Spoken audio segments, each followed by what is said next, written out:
Well, my friends, it's Sunday Night Live. I should have done that in my big PA voice, but don't have the voice with me tonight. But it is Sunday Night Live here, Material Issues.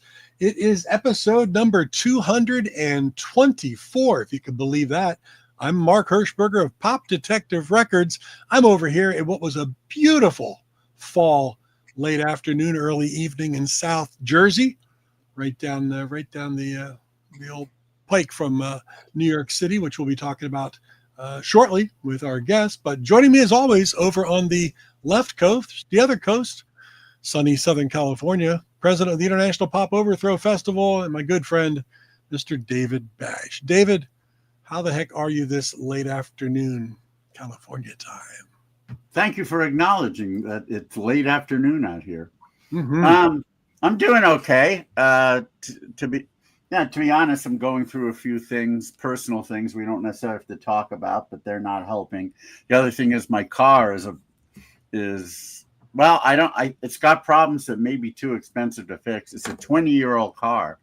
So I might have to figure out a way to buy a new one. I think the baseball cards may be going so that I can raise money to buy another car. But you can always recollect. I'm going to have to. Makes it fun. You can recollect them then. Yeah, right.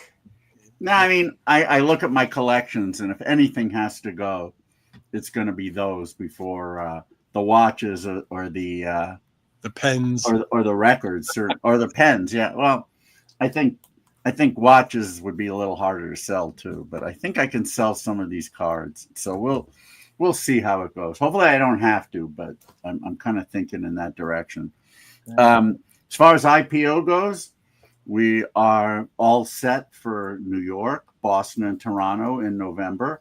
I'm looking forward to those. Looks like our good buddy Dave Boogeyman. Didn't we have him as a guest once? Yeah, we've had the Boogeyman. In the first. I think he was a guest at some point, but he will be going with me to Boston and to Toronto. I don't think he's been to Toronto before, not just IPO wise, but at all. So this should be a fun trip for him. It's really a great city. Yeah, that'd be great. What else is going on? I've been having all kinds of problems with my diet. I'm afraid I'm losing my resolve, and that's no good. So I have to find it within me to get back on it. I haven't gone like completely overboard, but let's put it this way: trying those ketchup chips didn't help. They kind of they put me back on the road to, as it says in Ball 4, sin and perdition. So we have to be careful of that. Have you noticed the increase? Is that what you're saying? You noticed? Have I noticed that? I can't say I've noticed that I put weight on. I'm going to weigh myself tomorrow.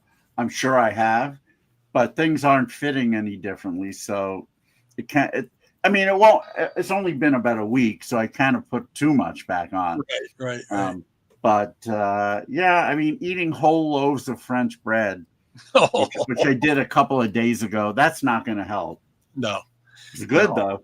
It is good. It sure was. Let's see. Rena has been sick all week, but I think she's starting to feel better.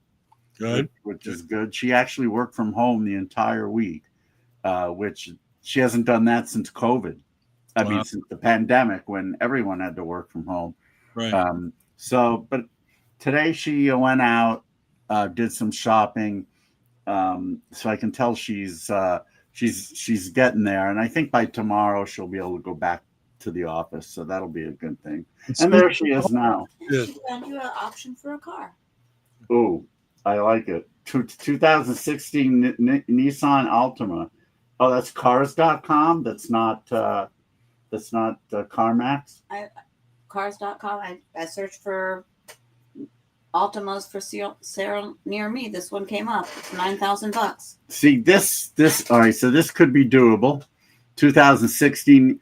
I've rented Altimas, and the stereo system in there is great. Well, there you go. For me, that's more important than anything. Right. So if it's a 2016, it's going to have a CD player. Does. I already checked its features as keyless entry, CD player, Bluetooth, Wi-Fi hotspot. Oh, it's got Bluetooth and a CD got player. both. Holy It's got crap! both. Okay, well It's got like 79,000 miles on it. not bad. Not bad for that age car. $9,000. All right, we'll have to investigate. So you could Well, I've got a show to do now. Oh yeah, but there's got a show to do now. But should I put contact info for you? Yeah, by all means. I'll put your contact. That could be perfect. Okay. All right. Well, Only 3 people died in that car in the last year and a half, so it's good. It's a good price. you know what?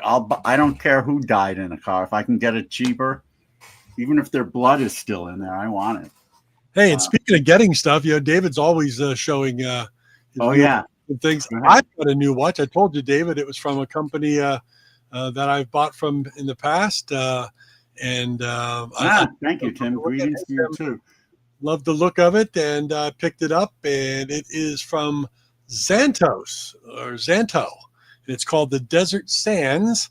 Really hard to see it on my. Right, I can't see it. But hold on, I'm going to pull up a picture. Yeah, take it off. Oh, I've never heard of this company, but that's real. I like it. What I like about it is it's a chronograph and got the dual pins, but the date is inside the number 6. I love that, which is very cool. And I'm going to write this down. Do they have varieties on this? Yes, they have different color combinations of the Zanto. I'm going to have to. This particular one was sold out, and this is one the company got for me. It's sold out? Ooh. This color, yeah. Oh, but they have other colors that aren't sold out? Yeah. I really like it because, put it back up again. I really want to see. I want to point out, as you said, I've never seen the date in the 6 o'clock position where they also had the number. Yep. Normally, if it's in that position, it's or in any position, there's no number. Right. I love it how it's in the mouth of the 6. I also really like their logo. I like what they've done. I like the script. I like what they've done with the T. I like the way the numbers look in general. I like that it's a super luminova, glow in the dark. What's the millimeters on that? 41. Oh, okay. So it's I shouldn't be thinking about buying watches in my car situation, but when you show me something like that, I have to take notice. Well, what I have on today kind of goes with the shirt. It's one that I fell in love with very fast, and but I haven't worn it for a while. But I have presented it on the show. It's my Swedish Swiss watch company. And it's my purple. What is it called again? What's the model? Trenta. I forgot, but I really love its look. I love the 2-tone purple, which you may not be able to see here. I like the fact that the date window, which is at the 4 o'clock position, is also in purple. Normally, no matter what color your watch is, the date window tends to be white. But this one is purple as well, and this thing's really well made. But the thing that always makes me laugh is they call themselves Swiss Watch Company, like they're the only one. Yeah, so it's a bit pretentious, but I don't care. Also, I really like their logo. Having a nice logo up there. I don't know if you'll be able to see it, but. No, it's really hard to see anything. It's really hard to see. For some reason, I'm not getting a lot of light in here today. It's just small. Yeah. But yeah, it's you have to have it in front of you. But I really like their logo. But yeah, Swiss Watch Company. Yeah, again, just a bit pretentious, don't you think? Considering there's a million of Swiss watch companies. That's the most. I mean, Switzerland is the most common company, other than probably Japan. That's the hook. For watches, but hey, whatever, it worked. Blah blah blah blah blah. Yeah, that's all I got. I got a new watch. That's all I got. Well, I mean, we could talk a lot about what we love, but we should bring on our guest. Our guest has been a good friend for quite a while. He's come to IPO, he lives in New York, in Queens, and he's come to IPO there pretty much every year, but he's also come out to LA and San Francisco for IPO. And he's referred bands to me for IPO New York. Some of the ones that he goes to a lot of shows, and some of the ones he saw that he thought would be right for the festival, he's turned me on to, and even given me contact info at times. And that's been really helpful. I think a couple of them might be playing this year, but that's not why we're bringing him on. We're bringing him on because of his career in television. Between 1986 and 96, he was a co-producer of a very popular cable access show in New York City called Beyond Vaudeville. I know that you watched it a lot. I was not living in New York, so I couldn't watch it. Not in 1986, when the technology wouldn't allow for streaming something that wasn't in your local area. So I never saw it. Apparently people at MTV did, though, and they picked it up, and they changed the name from Beyond Vaudeville to Oddville, but they picked it up, and it was on in 1997. None other than Fred Willard described the show as The Tonight Show as if seen in a dream sequence on Twin Peaks. So very clearly it was a bit dark and a bit quirky, but I'm sure a lot of fun. Apparently there are episodes on YouTube, which had I not been so busy with stuff, I would have actually taken the time to research. But I will watch it now. I will watch it when I have a chance. Anyway, so our guest was very heavily involved in both of those shows.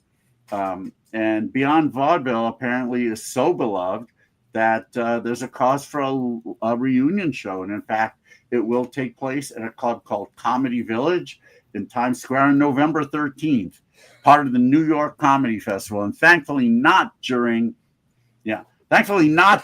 the week of IPO, which is the week previous. So he'll be able to come to the shows. Anyway, he's also done other things in TV. He was involved in a reboot of You Bet Your Life, if you remember that show from the 50s. I remember in the late 70s, early 80s, one of the local New York stations, when I still lived there, was showing reruns of You Bet Your Life. And had it in syndication. And it was very cool. I'd never seen the show, but it was always a lot of fun. So he was involved with the reboot. He also worked for a time for Major League Baseball, MLB.com. So we'll talk a bit about that. So yeah, he's done a lot of things in TV, and now out of TV, as there will be a live reunion of Beyond Vaudeville. So without further ado, would you please give a huge Material Issues welcome to my good friend, Steve Korn. Hello. Hi, Mark. Hi, David. I don't normally wear a watch, but I do have this. There you go. Oh, wow. It's a Marvin Martian watch.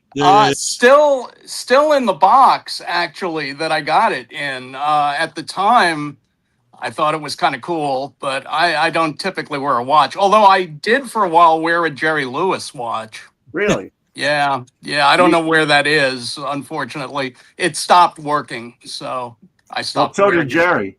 And so did Jerry, yes. So.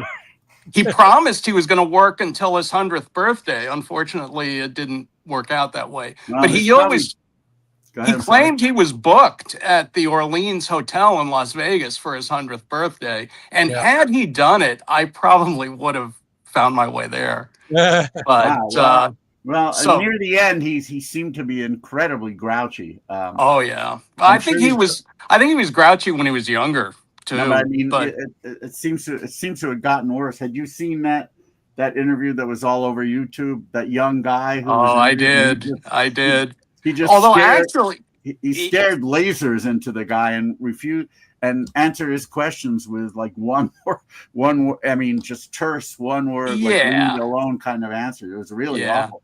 Although my favorite Jerry interview was when he was on Larry King and he had a stalker, and he told Larry that if his stalker showed up at his house, he would shoot him between the eyes, and to him it would be nothing more than like going to the corner for a carton of milk. So I believe all. and of then I don't know if you're aware, when he died, his family put a lot of his possessions up for auction, and he owned a lot of guns. Oh, So he might not have been kidding. I mean, it was in his auction, it was pages and pages of firearms, Wow. all available. Clearly, So he would have been a Trump supporter. probably. Well, I mean, if it's all about guns, he would have been. What was I? But we're not here to talk about Jerry or about guns. All right, No, probably we're not. No, we're not. We're here, Steve. I mean, you spent 10 years producing this Beyond Vaudeville show on New York's public access television. Co-producing with Rich Brown, who hosted the show as well in a character. And which he was in character. Yeah. But that character just we're going to show some clips in a little bit for those out there watching who have never seen Beyond Vaudeville. It's all over YouTube, and there's some great channels there you could watch it. But we're going to show some clips and talk about it. But Rich Brown's character always made me so darn nervous, and that was part of the appeal, because he played that character well, and it almost was like, why did they get this guy as the host? Because he's really giving me anxiety. Yeah, the character that hosted the show was Frank Hope, was the name. And it's really fun to hear your reaction, because I think that was part of the idea, that this nervous guy, why is he hosting a TV show? How did he get himself to organize this whole thing? And yet Frank, I think, was also very endearing and very knowledgeable. Oh yeah, which was the other side of the character. And I think a lot of people were made very curious by that combination of elements.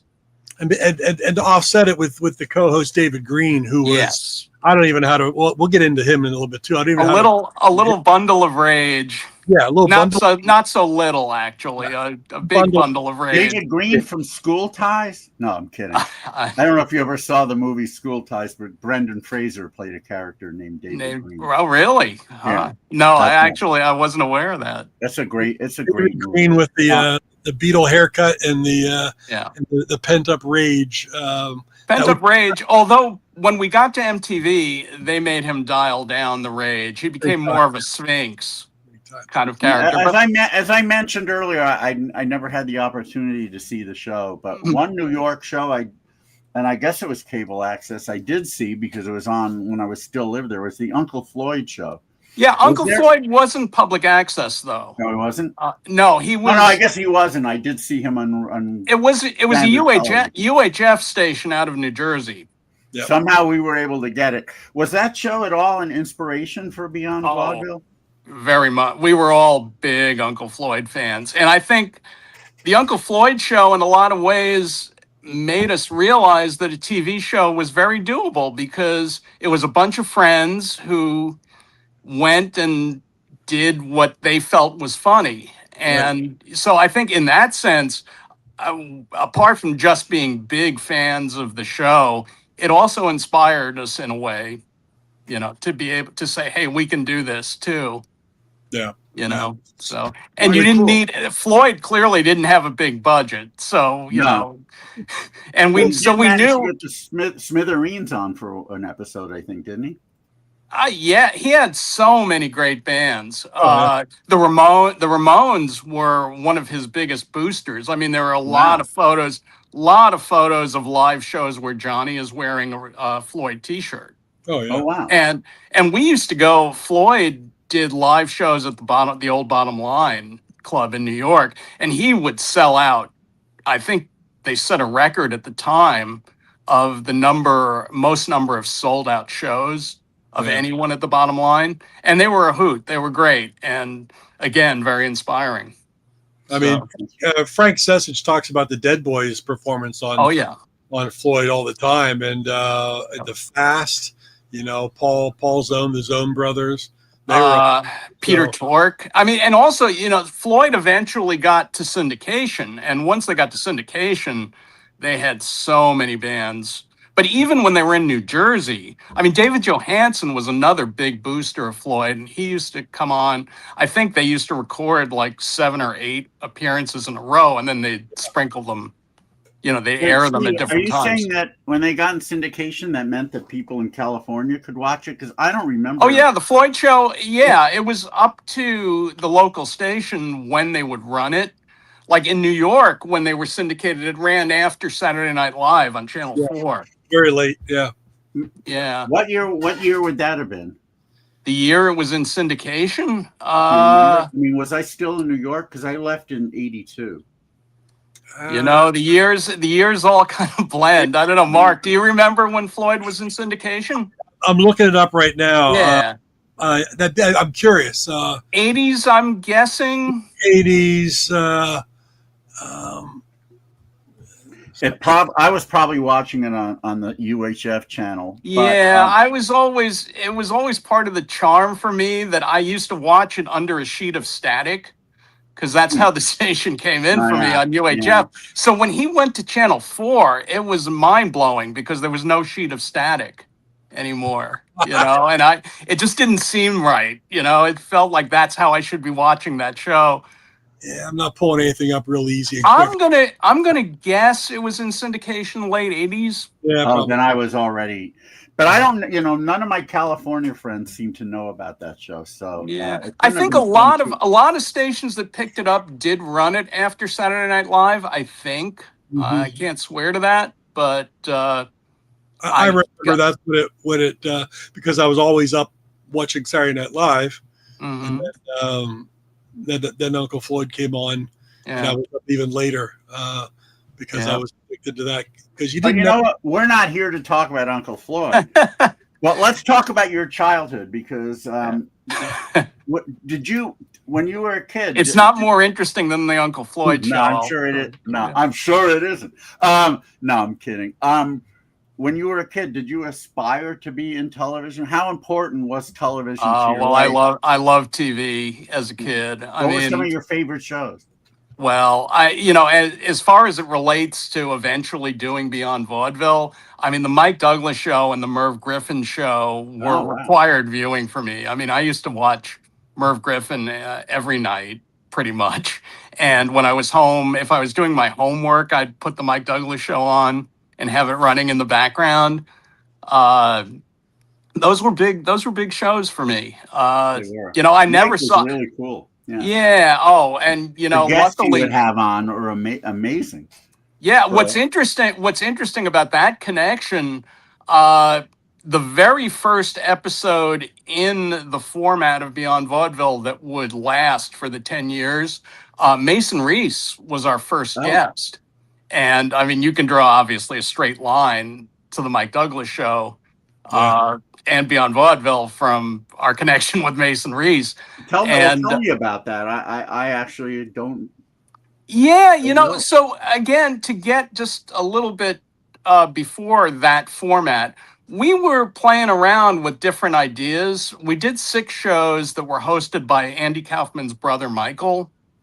And so we did these shows, and each show kind of had a different format. Rich in particular, after 6 shows, wanted to take a step back and rethink what we were doing.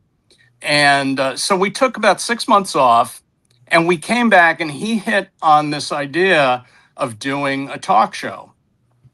And what, you know, Mason Reese at the time would show up in the New York newspapers occasionally.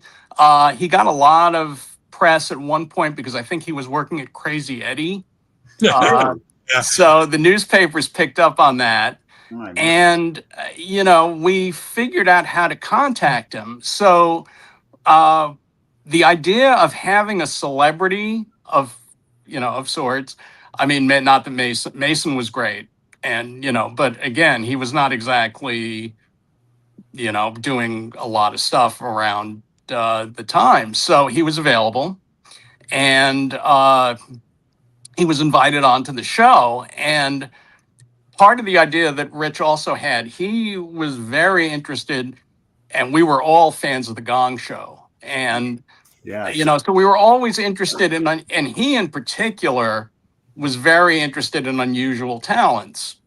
People, who in another time and place might have been on the Gong Show. And he had a number of them that he knew how to contact. So we hit on the idea of bringing these kind of people onto the talk show, and then put someone who's a little better known on there and put them all on the couch. And, it reminds me, like Fernwood Tonight and the Joe Franklin Show were also kind of fed into this idea, which we were all fans of.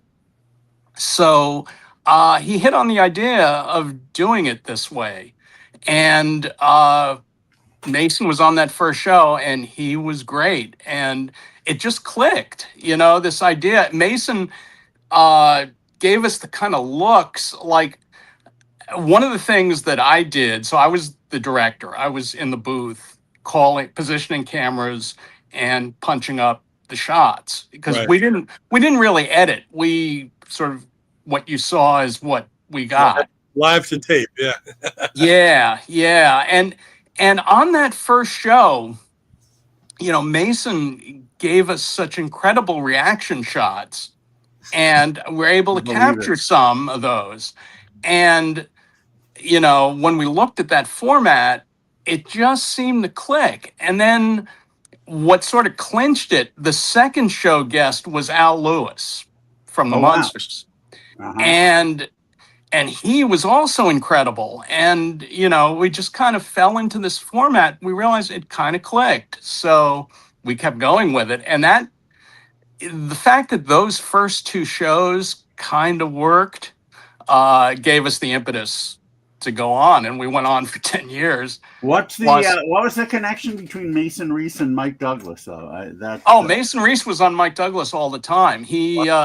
There's a week where he co-hosted the show, because, Mike Douglas would have guest co-hosts. Okay. That was his format. And when Mason was a kid, he did it probably more than 1 week, because he'd have the same co-host. Like, obviously, the one everybody remembers is when John and Yoko co-hosted for a week. Yeah. And Mason, as a kid, was in that role several times. And I mean, his name always pops. But again, the only thing I really remembered him for was Oddville chicken spread. Borgish Mord. Right, Borgish. Yeah, I mean, beyond but that, he did a ton of commercials, and I'm sure he did. But also Mike Douglas, I think, is where a lot of people remember him from. Yeah. And he's a great guy. He's still he's in touch. Like, he's a follower of the Beyond Vaudeville Facebook. Oh, that's cool. So we hear from him. He comments. I think Rich stays in touch with him. He was great. Like I say, in the development of Beyond Vaudeville, he's a really key figure. Just because he was so good on that first show. As you alluded to, what was really interesting was the dynamic of having people who were maybe B-list celebrities, sitting next to, obviously, like, what am I doing here type guests, like I don't know how to describe it, like whack jobs or whatever. And they're unusual talents. That's a way to describe it. But some of them were whack jobs. But I mean, the other thing I would say, one thing just to interject, they're all very sincere and very genuine. I mean, the kind of guests that we tended to have on the show, again, maybe not what you'd call conventionally, the kind of conventional people you'd see on a talk show, but they were very sincere in what they were doing. And I think that was very important to us. Unlike the Gong Show, which you could tell people were putting on the act to be on the show, when you watched Beyond Vaudeville and Oddville, you did get the sense that this is who these people were. They were not putting on the act just to be strange on the show. This is what they actually believed. I'd heard that about Al Lewis too. That he was. Al was an interesting guy for sure. He used to around the time that he did the show, he had a restaurant, and he was very visible there, and a lot of people loved him. I mean, I think people would go to his restaurant not so much for the food, but to meet grandpa. Meet You know? Grandpa. We're talking about Al Lewis. Let's give the viewers a little taste of what Beyond Vaudeville is about. Here's a 1-minute Yep. clip of Grandpa Al Lewis on Vaudeville. When I kick this off, the mics are muted, so we can't really say anything Okay. until after the minute. But here's Grandpa Al Lewis on Beyond Vaudeville, right here on Material Issues. You see this here? This is a straight man, huh? He's bent like a pretzel. A straight man. Al Lewis is the first person to ever make this, I've ever seen this, make this man laugh. I tell you what, I'll tell you something else. I'll make him live a normal life. It'll take me about an hour. My God, I don't need a couch for him. See, Al, Anyway, what were you saying? Go ahead. Say something. Don't laugh while I'm talking. Laugh in the pauses. Don't laugh while I'm talking. When I stop, then you laugh. see, and the reason that he can make you laugh, David, is because he's been in the business for a long time. No. The reason is I can reach down to his level, all the way down. That's why I can make him laugh. I know where he's coming from, and I hope he stays there. I told you not to laugh when I speak. What's the matter with you? You don't understand English?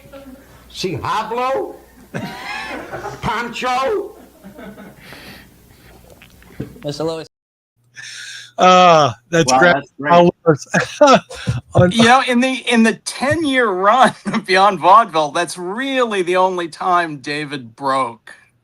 Who is David, by the way? So he's the co-host. He's the co-host. He somebody we knew from NYU, which is where all of us met. And you know, it's normally, unlike with Al Lewis, he's very stone-faced to the point of occasional rage outbursts.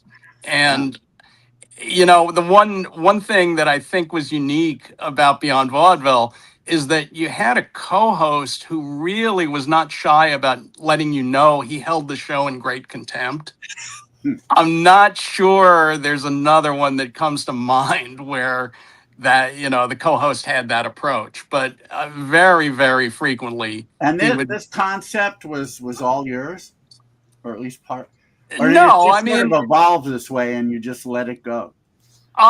you know, again, I think Rich had this general concept. We knew Dave had this very serious character because he used to do it at NYU. I mean, that's so, you know, at some point, Rich, I think, approached Dave and said, "Would you want to do this?" And he did. And because we had played around, there was an earlier incarnation where we did have a co-host that, oddly enough, was more like Dave was on Oddville, who would just sit on the set, seemingly have no reason to be there because never said anything. And so Dave, when, as I mentioned, we took 6 months off and Rich kind of rethought the concept. And instead of having that previous co-host, Dave took over that spot. Dave, well, again, his character that he used to do at NYU was pretty angry. So he brought the rage.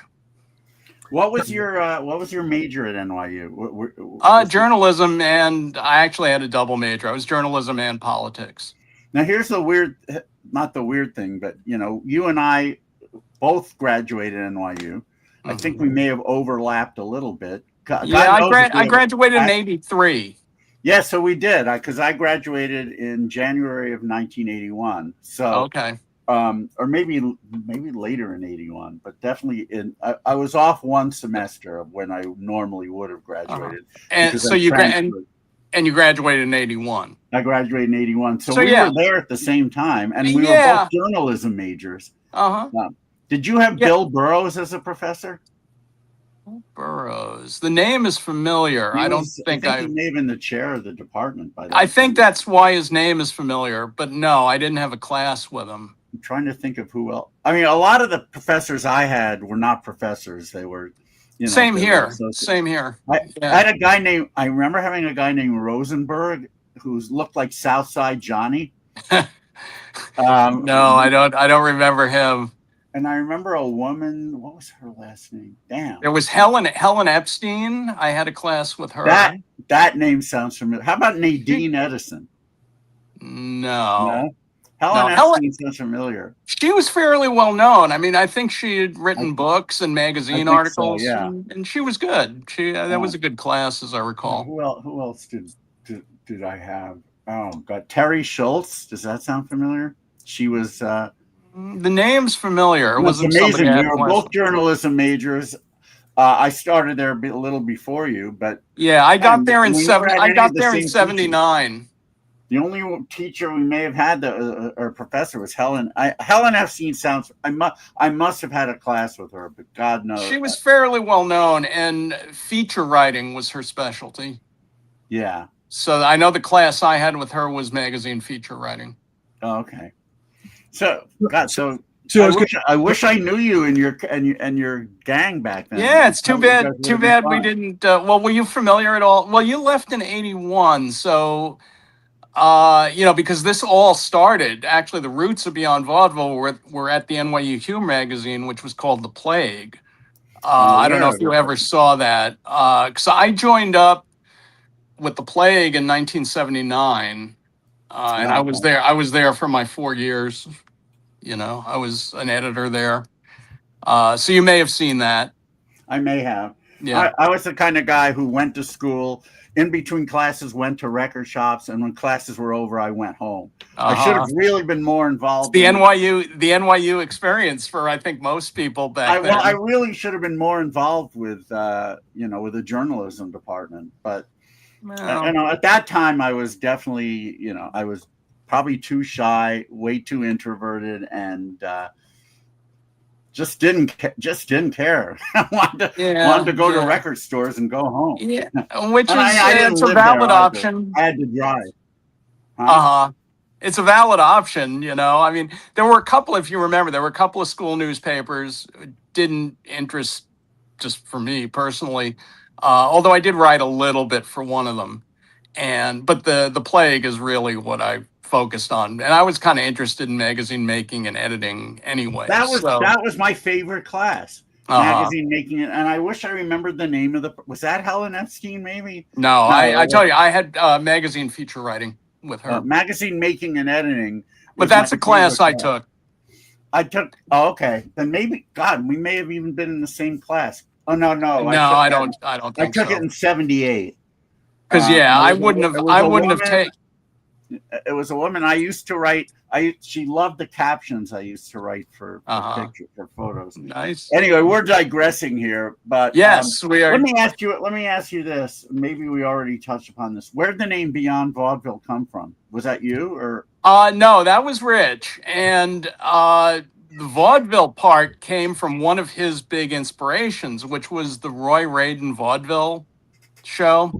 And again, if we step back a little bit from the TV show, before, what's interesting about us doing a reunion live show, let me say Comedy Village, Times Square, November 13th, 10 p.m. The 8 p.m. show is sold out. Thank you, Mark.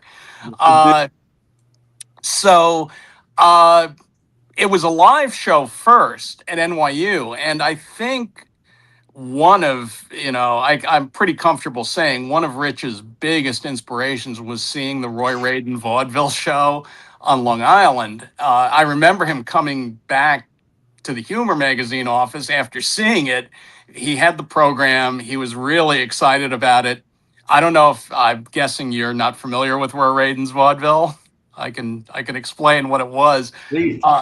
Okay, so Roy Radin was an impresario of a sort, and you mentioned, let's call them B-list celebrities.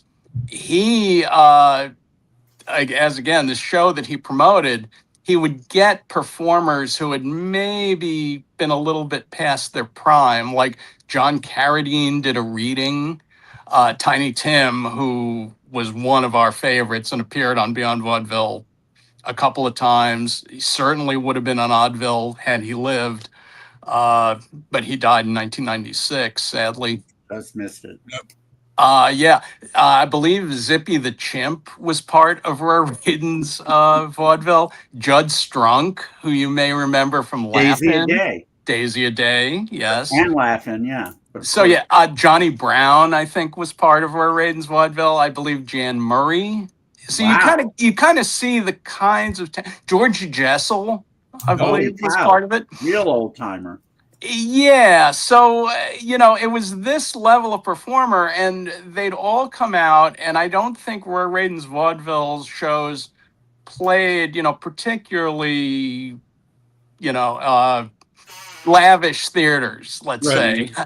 I mean, they played kind of dismal places, let's say. Unfortunately, I never witnessed a Roy Radin vaudeville show, but Rich really loved it because it was just, so bizarre. And I think that's where vaudeville came from, was sort of a tip of the hat to Roy Radin's vaudeville. Okay. And Beyond was just a nice modifier for Sure, yeah. vaudeville, and it stuck. I mean, it's interesting that MTV, you mentioned it was rebranded as Oddville. The Ville was obviously a nod to the prior incarnation. The MTV was not into the word vaudeville. I think it connotated old to them. Yeah. So, which in retrospect was great because, MTV would have ended up owning the name. So in retrospect, it's a great thing that they passed on it. Sure. Yeah. How did you? I mean, obviously, you were talking about a cable access show here with a very limited budget, if any budget. How would you get your guests? A lot of them out of the phone book. I mean, well, if you're talking, Wow. let's talk about celebrities versus the unusual talents. Okay. Celebrities, a lot of the celebrities were listed in the phone book. Wow. And, so they'd get a call. Some would get several calls. Interestingly, it was Dave who would often call them, not in his on-screen persona. But Dave could be very persistent. I think I don't know how many times he called Rex Reed, but it was a lot. Wow. Like, he's the one that comes to mind.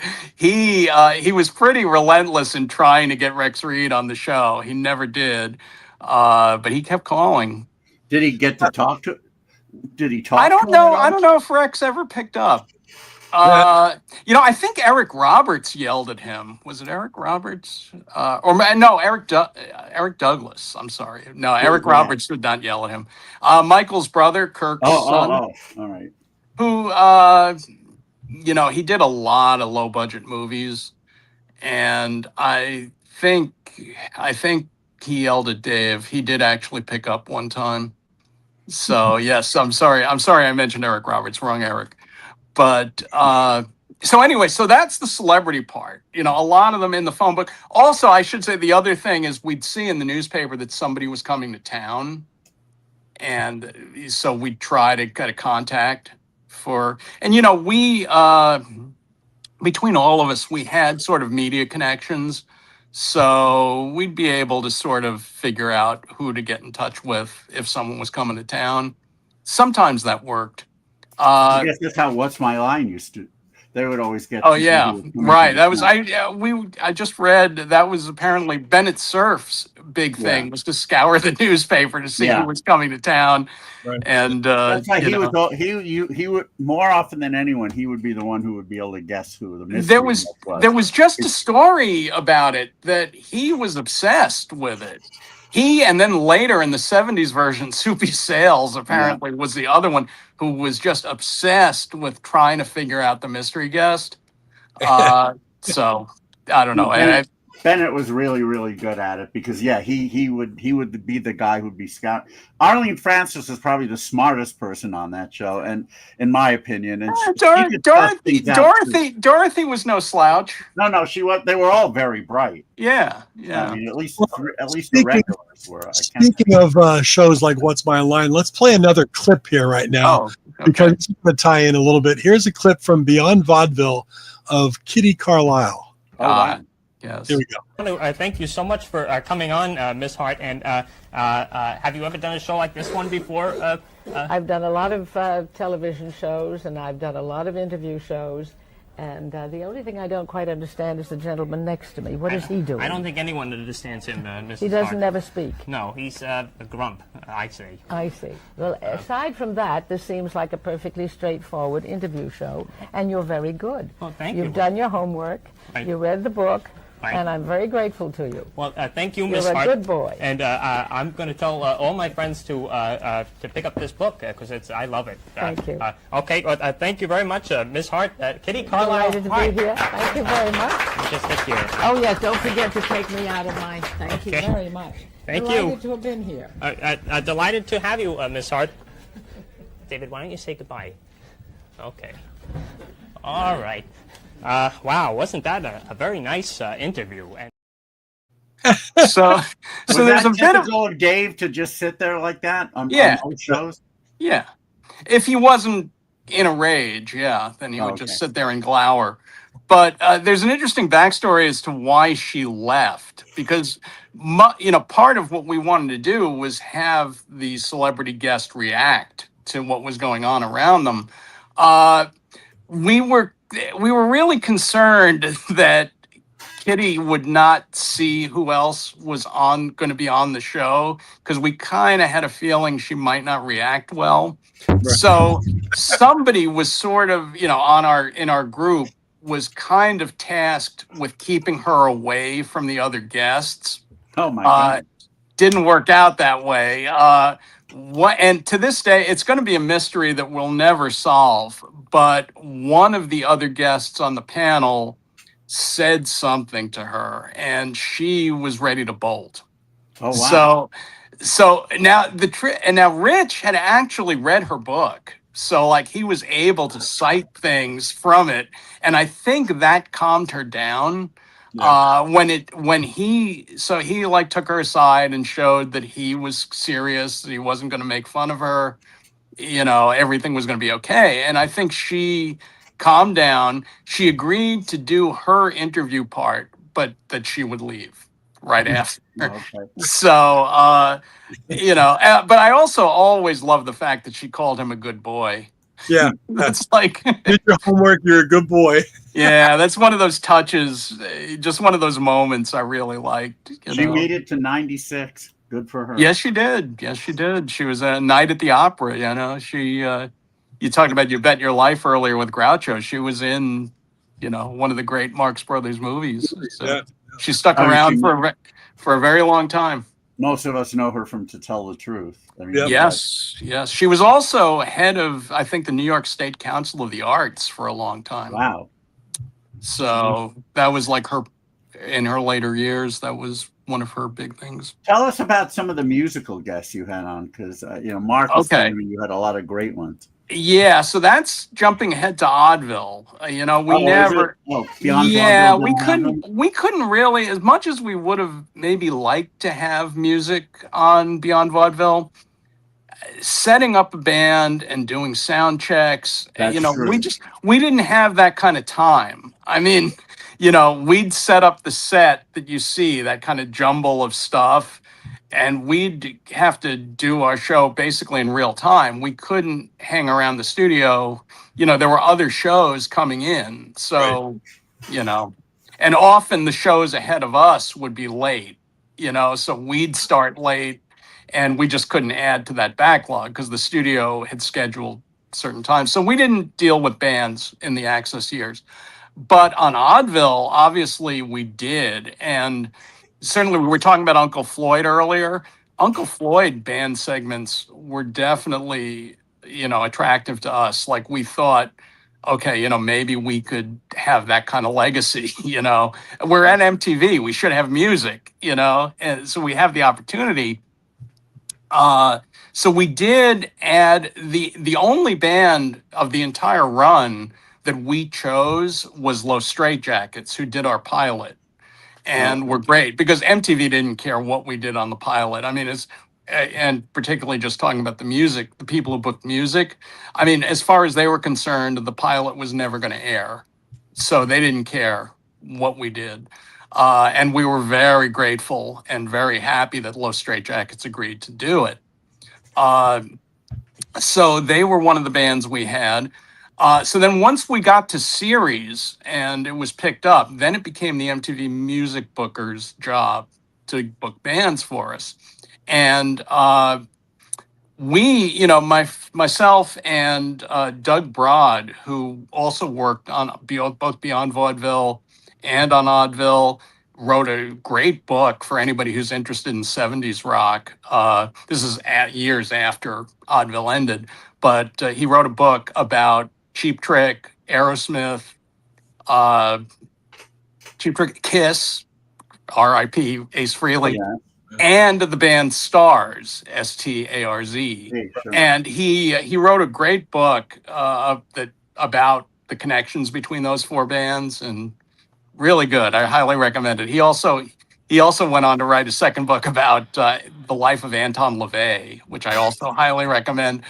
But so anyway, the two of us were big music fans, and we really wanted to have some input in the bands that were going to be on Oddville. And the MTV music department made a very emphatic and quick no to that notion. But what they did agree to was to let us submit a list of the kinds of bands we were interested in. And, and to their credit, I mean, they were great at that, using that as sort of their launching point for the kinds of bands they were going to book. I mean, some of the band, I don't have that list anymore. I feel like I have it somewhere, but I've never located it. I do think some of the bands that they did book were on our list. A lot were not. But bands that I'm really proud that we had on include Teenage Fan Club, Sloan, Guided by Voices. These are all on YouTube now, by the way. They're on my YouTube channel. I have a playlist of all 66 bands, which is the number of episodes we did. Every episode had a band. Who else? Low Straitjackets were on. Cometa, really like them. The band Orbit, from Boston. They were on the very first show. Not in the lineup that was on MTV, but in a later lineup of Orbit. One of the members of the Chelsea Curve, who I know are going to be playing IPO Boston and played New York a couple of times. Linda from Chelsea Curve was the bass player of a second lineup of Orbit. I only recently discovered that, thanks to Wikipedia. About that, wow. Yeah. It's funny because I saw on Facebook she posted a photo of herself with the lead guy from Orbit, and then I looked on Wikipedia and noticed she was in a lineup of Orbit. And Chelsea Curve are really good. I like them. You can find videos. If you're also poking around my YouTube channel, you'll find some live videos of Chelsea Curve. This will be the first time they ever play IPO in the States. Oh, great. The only IPO they've ever played was in Liverpool at the Cavern. And Boston's their hometown, so I hope there's a good it's about time we got them, but it would never work out. Thankfully, they agreed to do it. But they the one thing I remember about their Liverpool appearance was, we were on the backstage of the Cavern, which is a pretty wide stage. Although they were a three-piece, they used the whole stage. I've never seen that much distance between three band members. I seem to recall Linda being on the left. But I do think the police, when they played, had restraining orders where they couldn't come within a certain number of feet of each other. So they probably used that configuration. The Chelsea Curve do not. I can say definitively do not have restraining orders. No, they're pretty friendly. Yes. In all the years of Beyond Vaudeville and Oddville, did you appear on any of the shows? Twice that I remember. If I did others, I've forgotten about them. It's possible that I've forgotten because there was one episode that ended up on YouTube where I did a voiceover and I had completely forgotten about it. So I mean, it's possible. You didn't appear physically on that one. No, that was a voiceover, and I've since forgotten exactly it again. It wasn't very memorable. But yeah, I did appear on twice. Little cameos. Mark, you got that queued up? Well, no. No, I mean they were on YouTube. They are on YouTube, but I mean, they're so brief. I just There's want to see one- what you look like back then. Maybe One is a little briefer than the other. The 2 times I was on, we got kind of, in a very early episode, we got kind of ambitious.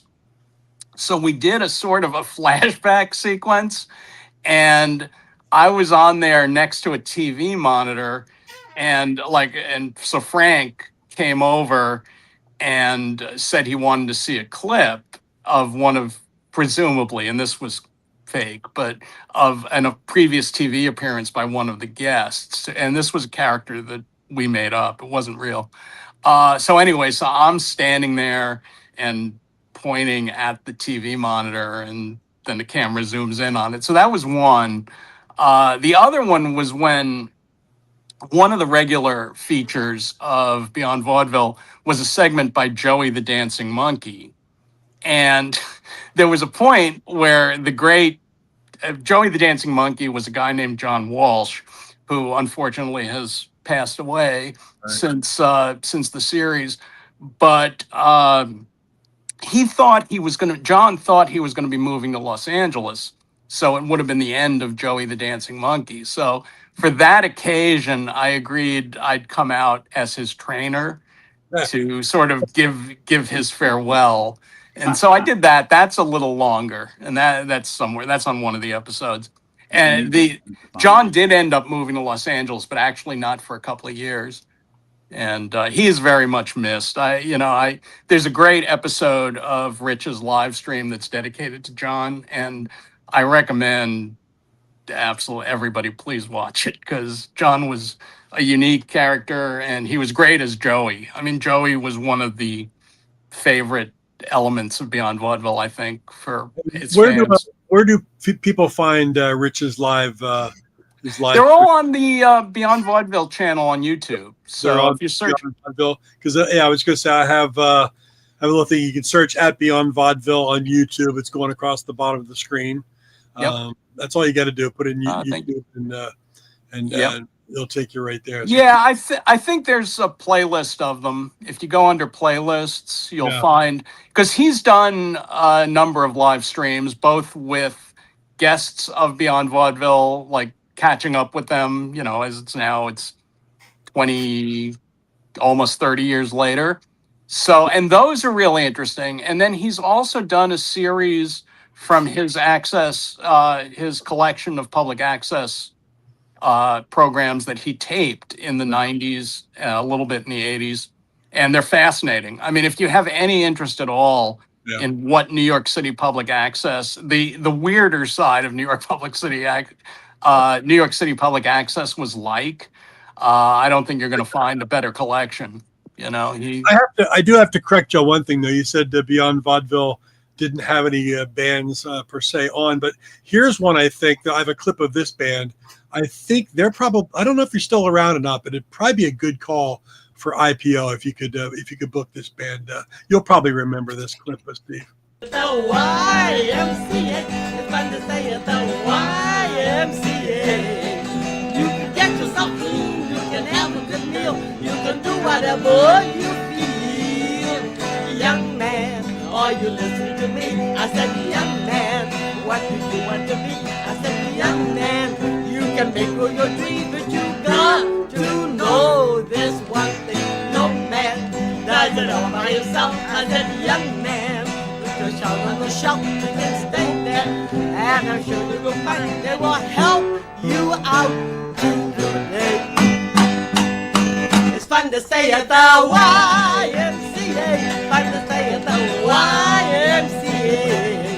They got everything for young men to enjoy. You can hang out with all the boys. It's fun to stay at the YMCA. It's fun to stay at the YMCA. You can get your... Wow. I stand corrected, Mark. You were right. That is, they count, the Del Rubio triplets absolutely count as a band. The Del Rubio triplets. Yeah, sadly, David, you can't have them at IPO. The Del Rubios are no longer with us. All three of them? All three of them. Yeah. Oh Lord. But boy, were they good. Oh, that's great. That's fantastic. Yeah. I want to ask you something about cable. public access in general. And you were on for 10 years. Mhm.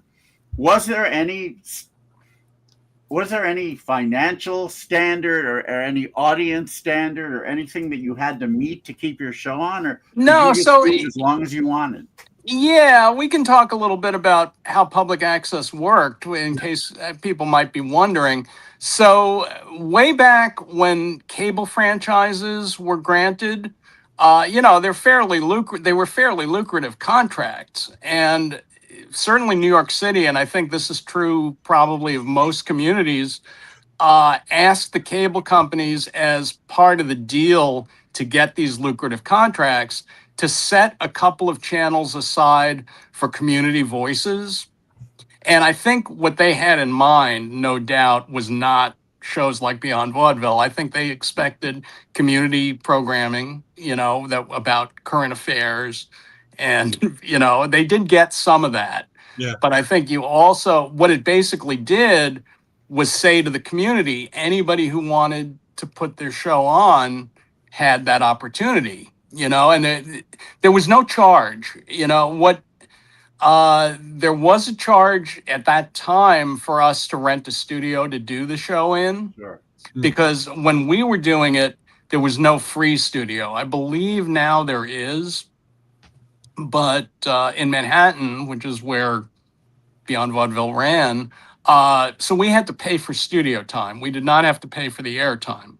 Okay. So basically anybody who wanted a show put in an application, and, I would assume they maybe looked at what you wanted to do, but given some of the shows that ended up on public access, I don't think that bar was very Not much of a high. standard, huh? I don't think they rejected many applications.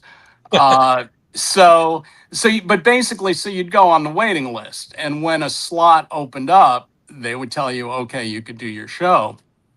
And again, you could basically do a show for nothing, because like if you did it in your home, or you did it in a park, and people certainly did. I mean, we did hours in the studio, so that meant paying for the time. But, it's interesting because it really is kind of the precursor of today's TikTok, and Instagram. And I was going to say, yeah. And it's one of the things that's interesting to us to see, because in a way we did kind of foreshadow what would end up becoming the norm on social media, where anybody with a camera, like in that time, if you had an impulse to perform, you'd go on public access and do your show. I mean, now it's different because of YouTube, and of course the cable business is kind of disintegrating. So I don't, but public access does exist. I don't think it's as interesting as it used to be, because people who used to probably would have gone to public access to do a show now just turn on their phone camera and put what they're doing on TikTok. So, Yeah. So here's the thing. All right. So Oddville is on MTV for one season. Yep. Did they end up dropping you, or did you just decide? Do you guys decide? I don't really want to do it. No, we would have been back had we been invited. But we were not. The ratings for Oddville were okay. I mean, they were not blockbuster by any means, but they were okay. I mean, under different circumstances at MTV, we might have gotten a season 2. We were right on the fence, and they actually didn't make a decision for a while. The run of episodes ended in, I think, like first week of September. And the very last episode, which was the Oddville wedding, which was one of our favorites, didn't air until Halloween. And so in that whole month and a half, well, really 2 months, they were trying to figure out if they were going to bring us back. The answer ended up being no. I think part of that was because the programming regime at MTV had some personnel changes, and I think the new person wanted to have their own, slate of episodes of new shows. Well, when new people come in, when you have a good situation and new people come in, chances are that you're screwed. Yeah, when I say again, you, I mean the universal you, because I've been there. yeah. I mean, you know, and to be fair, I mean, again, it wasn't blockbuster. The ratings were okay, you know. So again, in under different circumstances, we might have gotten to season 2. The thing that was interesting about the Oddville wedding, it was kind of a subtle way to test what might have been a new format for season 2. I don't. The wedding was for real, and what we did, we brought in a bunch of our favorite guests from the season, and they were just sort of milling around. It was kind of, we had this sort of idea that if we came back, maybe we'd try something that was along the lines of Playboy After Dark. Oh, That kind of sort of party atmosphere. Yeah. And the wedding, apart from paying homage to Tiny Tim's wedding, which we certainly did partially in that. I think it was also partially inspired by Uncle Elmer's wedding on the WWF. I don't know. You know, yeah, that was on Saturday night's main event in the probably around 84, 85, something like that. That's also on YouTube. I mean, everything's on YouTube now. But anyway, so we did it was a real wedding. And we had all the guests milling around. And it was kind of a test to see if that would work. Again, they held that episode for about 2 months while they were making their decision. And again, the decision was no. So But, once it was no, was there ever a thought about going back to cable access, or once you taste the big time? Not it's like, really. no, Yeah, no. well, it wasn't so much the big time. It was just, you know, we had done it. You know, I think going back to access really didn't make a whole lot of sense. I think also Rich, you know, it was a while later, but I imagine Rich was already thinking about his move to Los Angeles. You know, he didn't go for a little while, between the end of Oddville and when he finally did. But you know, he's had a really good career in professional TV. You know, after he worked on Fear Factor. Oh, wow. He was the guy who masterminded the weird food segments that Okay, I've never really seen kind the of show, broke but out. I've heard of it. So Yes, he did that. He worked on Jimmy Kimmel Live for quite a while, and he brought. Yeah. It was very fun to see him bring several of the Oddville and Beyond Vaudeville guests onto Jimmy Kimmel. And Wow, again, really? this is all on YouTube, so you can dive in. But, So what happened? So all right, so you're not doing the show anymore. What's next for you? What are the next Me? few years like? Yeah. Well, the next few years, so I went back to doing what I was doing before Oddville, and was doing concurrently with Beyond Vaudeville. Like, you know, that wasn't our job. You know, we all had day jobs. And like, I was a magazine editor, and then I transitioned into website editing. And so at first I worked at a website which was about health and nutrition. And then I got what was really a place I always wanted to work, which was I worked for the website of Entertainment Weekly.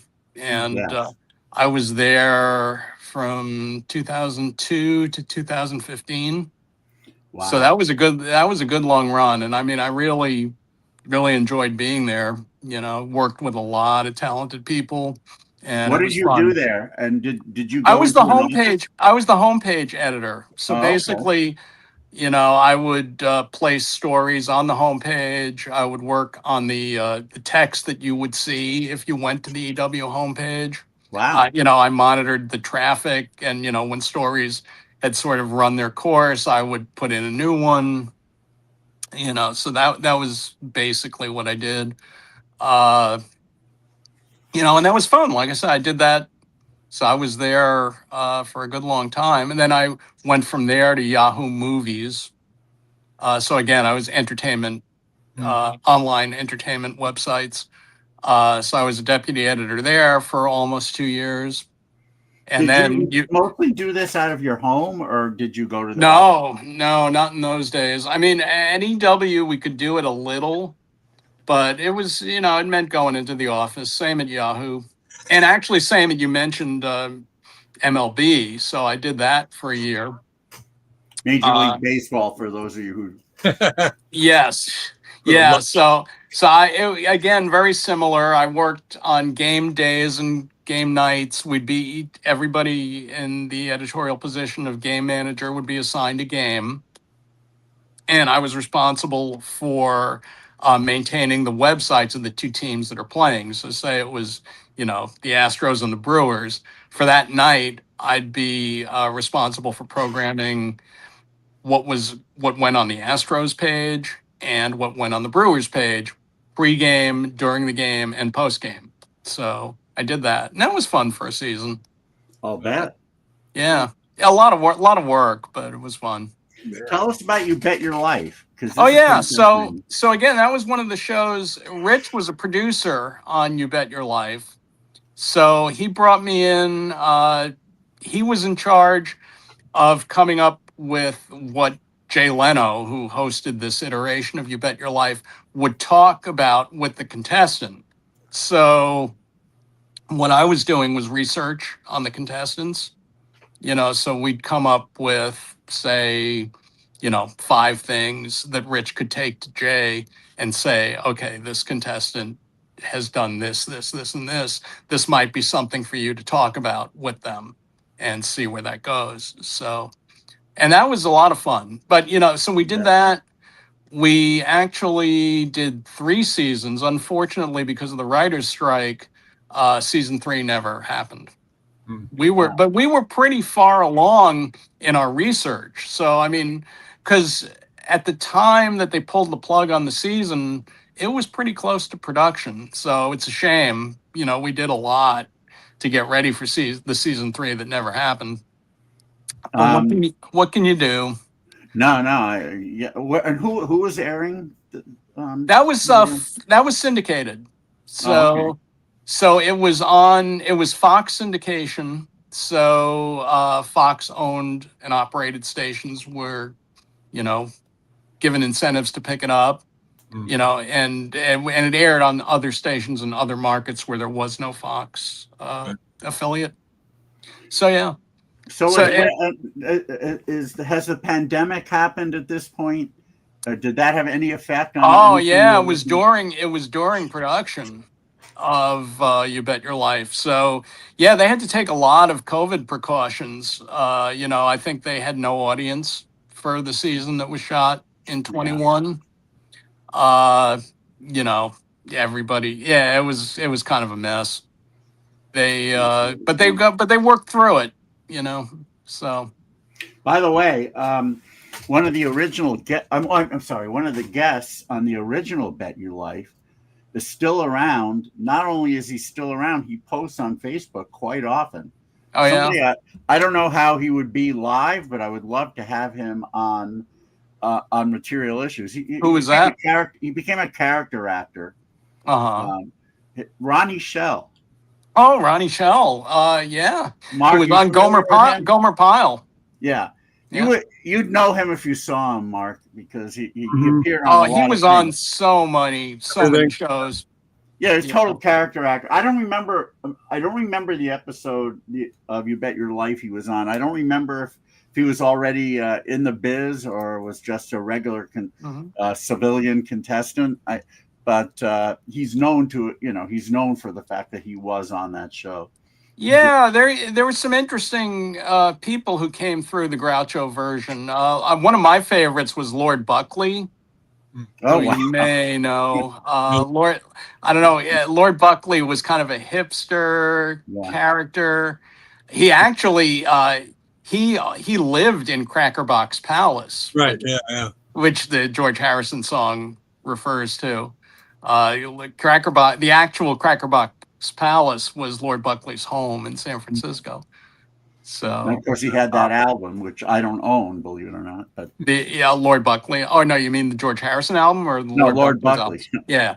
No, they're fun. They're fun. A lot of hipster talk, and no, definitely you should look into them. Yeah. Again, on YouTube now, so you can at least sample them. I'm definitely going to try and get Ronnie Shell on the show again. He's like 96. Yeah, I don't know. But he seems, if he's really writing this stuff, he's totally with it. Uh-huh. Yeah, he might be. Live. He might be. But you know, what a connection that would be. Yeah. So I should mention, it may have been a while, the Beyond Vaudeville live reunion show is coming up November 13th. Yeah. It's November 13th, which is a Thursday night via the New York Comedy Festival. That's right. And the venue is, what's the venue? It's the Comedy Village in Times Square. I believe it's 44th Street. It is 352 West 44th Street. Yes. Comedy Village. The 8 p.m. show is sold out, but there are tickets added for the second show, the 9:30. Yeah, or 10 o'clock, I believe. I think they listed at 9:30, but if you click through, I think it's correct at 10 o'clock. So if you want to look at the reunion show Beyond Vaudeville, and is Melissa going to be there? Melissa is going to be there.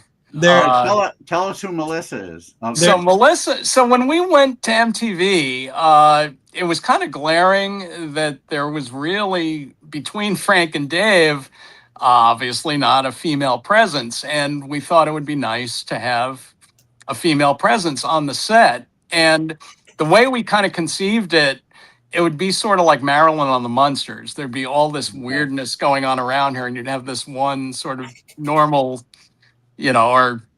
generally interesting woman, on the set as a regular part of the show. And it certainly wouldn't hurt, with the MTV demographic. And Melissa was great. I actually haven't seen Melissa live. We're connected on Facebook, but I haven't actually seen Melissa live in quite a while. Mark, bring that photo back up. Yep. Is that her? Is she the blonde? No, that's Sunny from the WWE. The Melissa is on the left. Yeah. Melissa in the green. I gotta say, she is absolutely gorgeous. I would have had a total crush on her. And I think a lot of MTV viewers did. So she was only on Oddville then? Only on Oddville, but she is going to be at Comedy Village. Unfortunately, I will not. It's such a shame that I will be on the East Coast when that's happening. But yeah, well, you'll be in Boston, right? Both Dave and I will be in Boston. Yes, Dave the Boogeyman, who is on Radio New York International, whose show I've been a guest on our show. Yes, he has, and but we, it's really a shame. I would have loved, knowing Melissa was there. Now I'm really disappointed. I bet she's still. I'll tell you what. I was talking to Steve prior to the show. Rich does this Rich Brown Rewind, and he did an episode of Oddville, and Melissa was live on the episode with him about 8 months ago. So she looks fantastic. I don't doubt it. She looks great, and she actually, I think she did a second one with him as well. Didn't age at all, and I'm just. You know what she did an episode commentary. That was her second appearance. Yeah. And she's great. I'm looking forward to seeing her again. Well, speaking of this live Beyond Vaudeville reunion at the New York Comedy Festival, what's going to entail? What are you guys going to be doing? So as I mentioned, Beyond Vaudeville started as a live show. So it's going to be a series of this one's going to be interesting because, again, we did a lot of live shows. I believe we did 15 of them over the course of, probably 15 years. They started at NYU, at the NYU auditorium. And then when we graduated, we still did it there for a while. After we all graduated, we were able to do that. But then we took it gradually out into the city and to different clubs. And unlike the TV show, which was a talk show format, live show was a variety, again, kind of modeled after Roy Radin's Vaudeville. So you basically, in the old days, it would just be the acts coming out, Rich and Frank, and a celebrity. We generally had a celebrity host would come out and introduce the acts. The acts would do their thing, and it would just be one after the other. Frank and Dave would also do bits in between. And Joey, the dancing monkey, would appear. So We're going to be doing it a little differently this time. It's going to be not only are the acts going to perform, but we may do a little interviewing of, and I should mention who the acts are. We're going to be we're going to have Mr. Phil, who appeared on Oddville, who is a singer-songwriter. He's going to be performing some of his work, and maybe, who knows, maybe a cover or two. We're going to have comedian Mario Bosco, who has quite an Instagram following. He a unique comedian. You know, again, you can find him Made on a hell of Instagram. a chocolate drink too. No, just kidding. Yeah, no, I don't think that was his. But now the one connection to all the old days, beyond Vaudeville, Oddville, maybe the guest who I think is most connected with the show, Suzanne Muldowney, who does her tribute to Underdog in dance. Well, now that you say that, can we do a little Suzanne Muldowney clip? Oh, please, we can I talk will about have her. to take a temporary exit while you do that. Okay, Here we go. you're gonna miss a great thing. I'll see it later. Yeah, All right, here we go. I love this Suzanne Muldowney clip.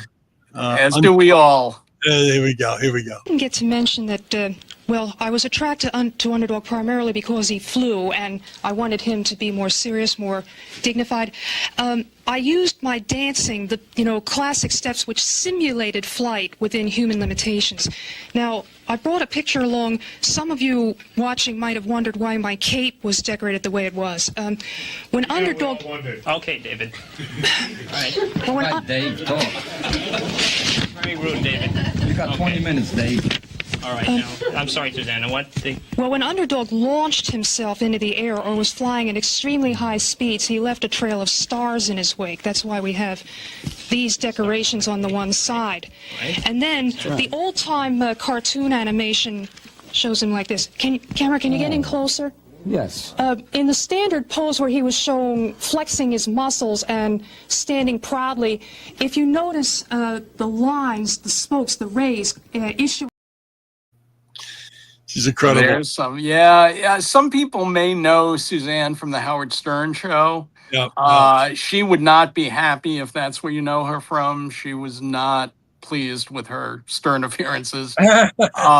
But she's been on Beyond Vaudeville for 40 years. Well, there's other clips. This is the one that Rich sent me, but there's clips of her dancing, which is a lot of fun. What I don't know if people watch this again in the archives, notice behind her what's going on, which goes on behind every guest are the puppets. Yeah, the puppets are a favorite of many people. Yeah, I mean, if you aren't paying attention, you don't really notice. But notice the puppets in the background that are sort of interacting over the shoulder of these guests. I just thought that was always the funniest thing. My God, good. Yeah, thanks for pointing that out. That's definitely one of people's favorite elements of the show.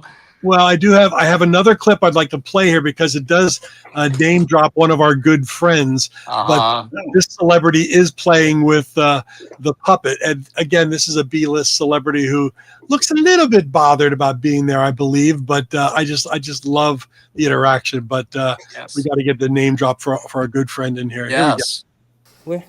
You got the most fan mail on the show. 1971, you got 6,500 fan letters a week. A week? And my hand got kind of twisted from trying to answer them all. Did you write That's when back? I learned to type. Oh, okay. Well, we have lots of magazines here, but now also hello. Okay. Barry. In one of the last seasons, you had Robbie Rist, and we found out look what he's doing. Yeah. We found him. He's doing a band. You're the first person I met who cares. Oh dear. Well, I thought he was good. No. Okay. Well, let's just say that as soon as he got on the show, it was canceled. Oh. I remember wasn't the last show with Ken Berry, and they had the three kids. They brought in new kids. They were going to make like another Brady Bunch out of the Brady Bunch. Right. and then, meanwhile, except they were going to use all ethnic kids. Oh, but.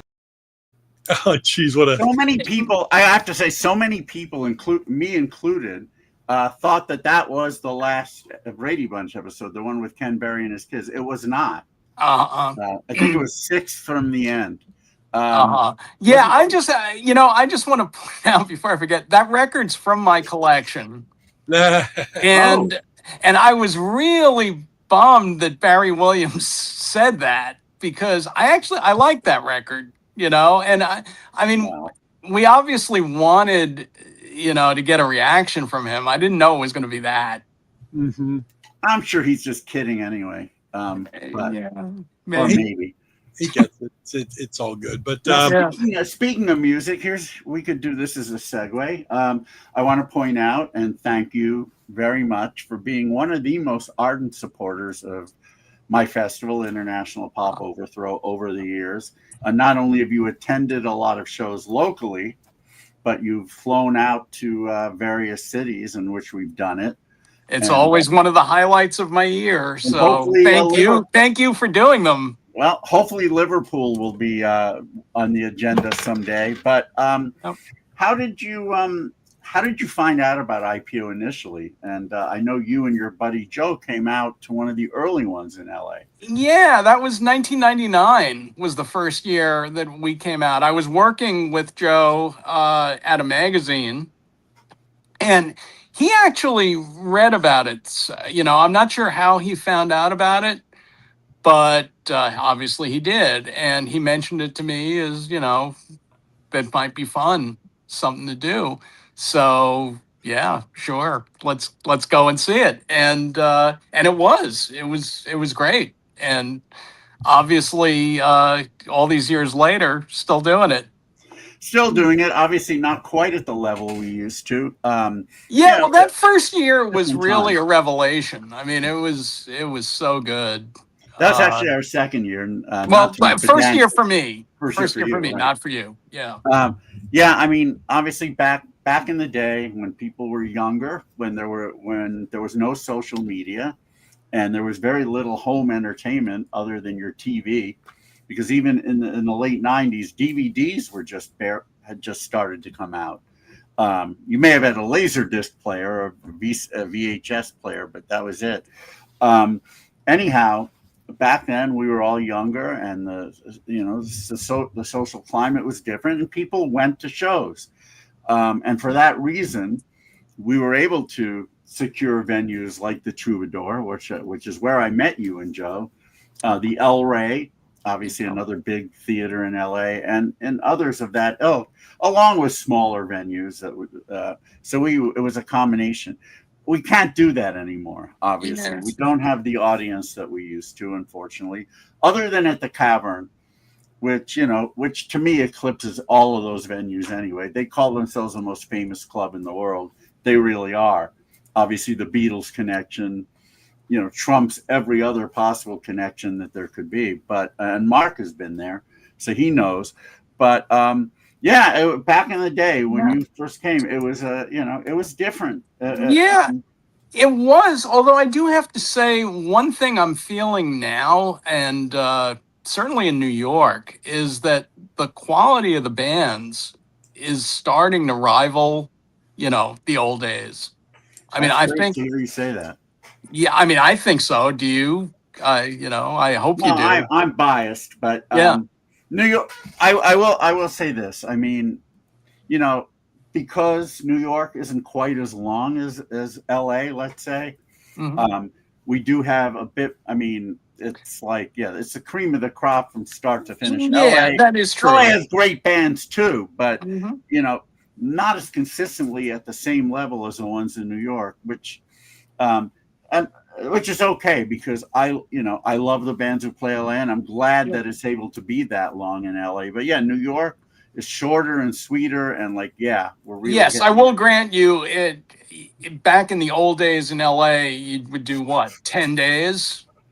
Well, we did as many as 16 days, but the difference was back in the old days, up until about 2005 or so. And this went for Chicago as well, because in Chicago, by the way, I don't know if you know, I did go to Chicago. I went twice. Why don't I remember? I don't think we were friendly yet. That's probably why. Yeah, I just sort of knew of you. But anyhow, I'm trying to remember. Oh, back then, because it was a lot, it was a lot cheaper to fly and to also get hotels. We had a lot. The reason LA and Chicago could be as long as they were back then is we had a lot of bands from out of town come in. Yeah. We were able to do that. And also people would come out to see them much more than they do now. So now things are shorter because it's mostly local bands and every city but Liverpool. That's the truth. That's the case. It's a different time, but it's funny because last night here in New York, two bands that have played IPO, Girl with a Hawk and the Sins, did a show at Parkside Lounge, and I think everybody who was there had a great time, and both bands were great. And but the issue is getting people into the clubs. It's hard. I mean, it's not like it was not. There were a lot of people, but not the way you would hope a bill like that would fill. Right. Sure. Well, I mean, we're all older. We're all tired. We don't want to go out as much. I say we. I mean, you go out. For somebody who's as advanced age as you are, and I can say that because I'm even older than you. You go out a lot. I wish there were more people like you because you'll go out even during the week. I'm fortunate. I'm for better or for worse. I'm in a position where I'm able to do that. So and I really love seeing live music, so it's important to me. So, and I'm glad I'm able to do it. I am too because of that. I've learned about several New York area bands that. Well, I'm glad to hear it. That have and are playing the IPO that's coming up. But you mentioned the word for better or worse. You're in a position to do it. As of now, you're not really doing TV. Are there opportunities that might be coming up, and what would you like to be doing? I don't know. I mean, that's an interesting question. I don't know. I don't think again, all of my prior experiences in various media. I mean, mostly web editing, magazine editing, but the magazine business really doesn't exist anymore. The media business, as I knew it, really doesn't exist anymore. And I'm not sure that the business that exists now is something that I'd want to go back to. So it's an interesting question. I don't know where that leaves me. The one thing I do really enjoy, if people want to look at my YouTube channel, it's just my name. And like David mentions, that I do go to a lot of shows. And so it's kind of been my hobby in the last year and a half is recording live concert videos and posting them on YouTube. And, that's something I really enjoy. I don't know if there was anything that I could really do with that, but, that's kind of I do like doing that. Yeah. Did Rich tell me that in the upcoming, popped it up again, Beyond Vaudeville Comedy Festival, did Rich tell me that the Zambonis are actually going to be playing? Yes. Thank you for bringing that up. Speaking of music, one of my favorite bands, one of our favorite bands, I've posted about this online, but in the year when we were producing Oddville, there was a stretch where we listened to the Zambonis album pretty much every day. And, it was constantly playing. And we're really thrilled that the Zambonis are going to be at the live show, Comedy Village, November 13th, 8 p.m. and 10 p.m. And the Zambonis if speaking about my YouTube channel and videos you can see there, the Zambonis just opened up for Mickey Dolenz. Such a good night.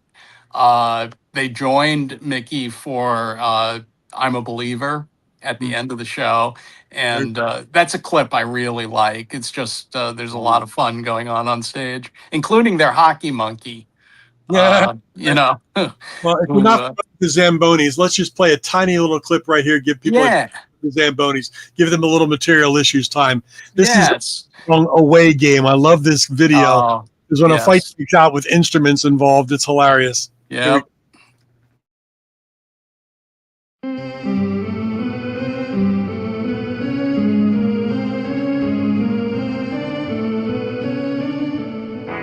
the train that takes me away.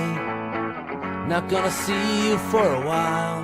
Why? It's an away game. It's an away game. I'm coming home soon.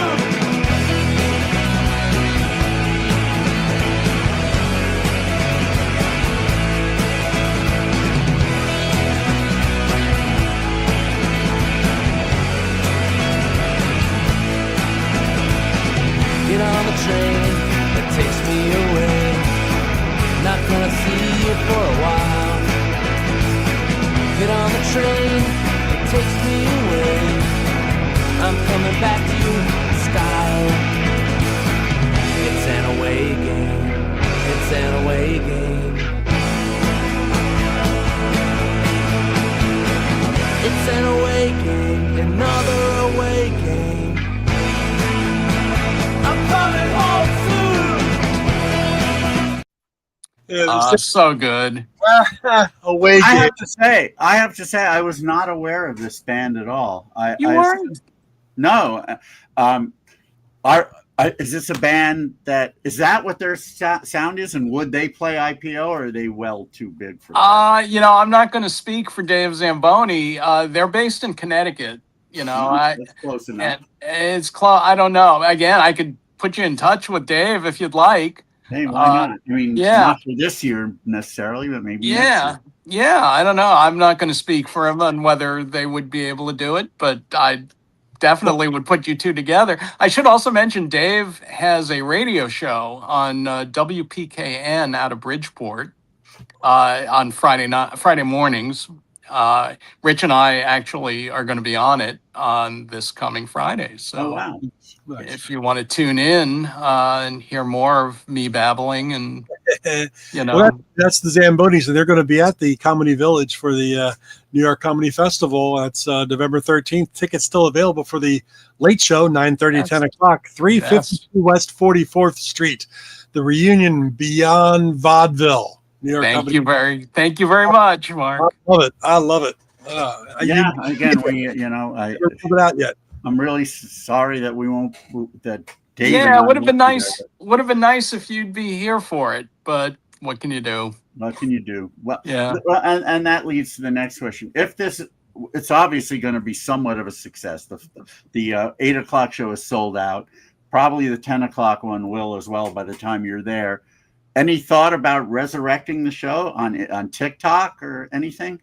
Yeah, I don't think it would be on TikTok, although the show has a presence on TikTok, but it's, short clips from the old days.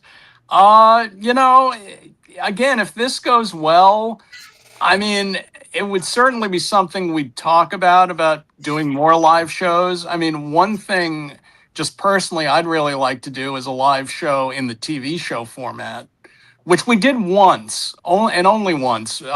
We did it in Philadelphia at a great venue, Philadelphia MoCA, the Mausoleum of Contemporary Art, I believe, which is a great place. And we were really just thrilled that they wanted to do it there. And that's on YouTube as well. You can see that was in two halves. There was first half was an interview with Frank and Dave, although Dave didn't have a whole lot to say, but and they showed clips from the old days. And then the second half of that evening was a TV show essentially done live. And that was really fun. And that's actually, so 8 years ago, that was the last time we did anything with Beyond Vaudeville. But I definitely recommend, if anybody's in Philadelphia, find out what's going on at MoCA. It's a fabulous place. Well, we had an earlier guest a couple of years ago, Steve Smith, who was the writer for the Letterman show, where he did all the industrial musicals. He put on a show at Philadelphia. Oh, okay. Well, perfect spot for that. Steve Smith or Steve Young? Steve Young. Sorry, Steve Young. I said Steve Smith. I was thinking Klaatu Collection. Those industrial musicals are so fascinating.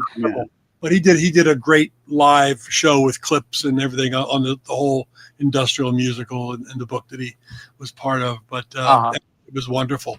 But I'm gonna play before we get out of here. I want to play one more clip because we did have a clip of David Bash actually appearing on Beyond Vaudeville, and this is him right here. Here we go. And this is something I want you all to know.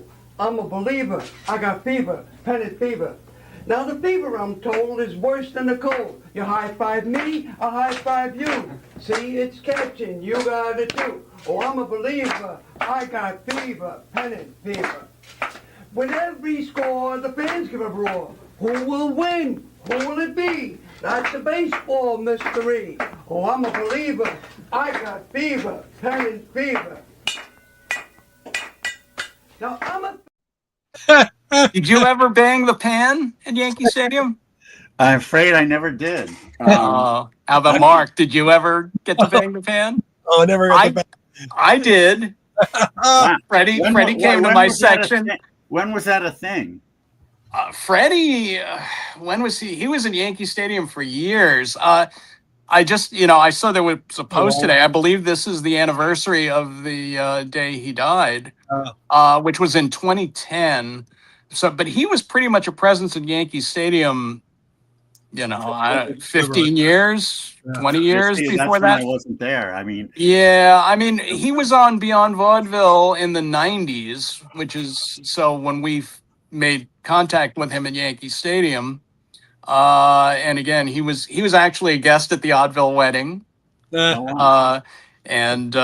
So Freddie was very well known to Yankee fans. Much beloved, because what he would do, he'd walk around the stadium all 9 innings with his pan, and he'd go to sections and ask people, to hit the pan with the spoon. And I'm sure, David, if you were watching on TV, you probably noticed at some point there was this metallic sound. No, I used to hear it a lot, and I had no idea what it was about. Yeah, that was Freddie. The pan, you bang that pan with the spoon hard enough, you could hear it throughout the entire stadium. And he actually got a sponsor. In his later years, he was sponsored by Modell's, the sporting goods store. That's awesome. They did a little newsletter for him. It was great. He was a very sweet guy. As I mentioned, he passed away in 2010. But since we're talking about baseball, I have to ask both of you guys what your opinion is. There absolutely no debate that the game Shohei Ohtani played a few days ago is the greatest game ever, or do you think that there might be a rival there? Can you name one? Yeah, I can name one that I think is close. When Rick Wise hit 2 home runs while pitching a no-hitter. Yeah, no, that's was a regular season game. It was of no consequence to the to the postseason at all. But still, probably the fact that this was a game to go to the World Series. Yeah, the import is much bigger than what Rick Wise did. That is very true. Yeah, I'm just thinking that's the only thing I can. That's the only game. Yeah, that's a good one. Tony Cloninger hit 2 grand slams as a pitcher, but I don't recall the game he pitched being anything special. Yeah. Again, Ohtani only went 6 innings, but that's only these days. No doubt. Had this taken place 50 years ago, he would have completed the game. They wouldn't have cared how many pitches he threw. Right. I'm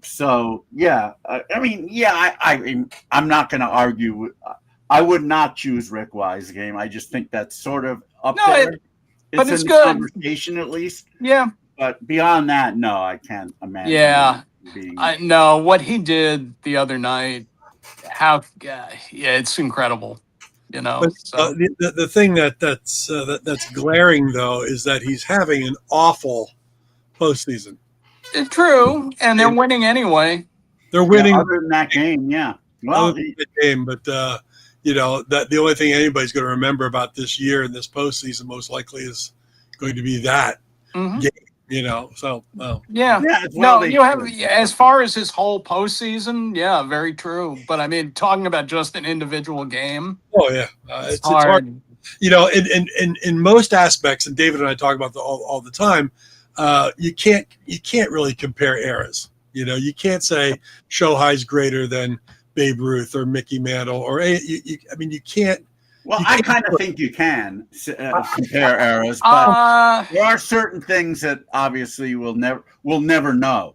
I mean, we're never going to know how would Babe Ruth have fared today? How would Shohei Ohtani have fared back then? There are, Mark and I always talk about the fantasy we have of, being able to have today's teams at, like, let's say the 2025 Dodgers play the 1927 Yankees, but have half the season in modern time and half the season in their time, and everything has to be abided by. So if the guys go back to 1927, they have to wear the uniforms. They have to eat big wool uniforms. They have to take the trains. They have to do all of that. They have to use the gloves, and vice versa. What a wonderful fantasy that is! But yeah, I mean, maybe AI will be able to create. Well, that's what we're hoping for. Yeah, we're hoping for a season of AI. We're hoping for that.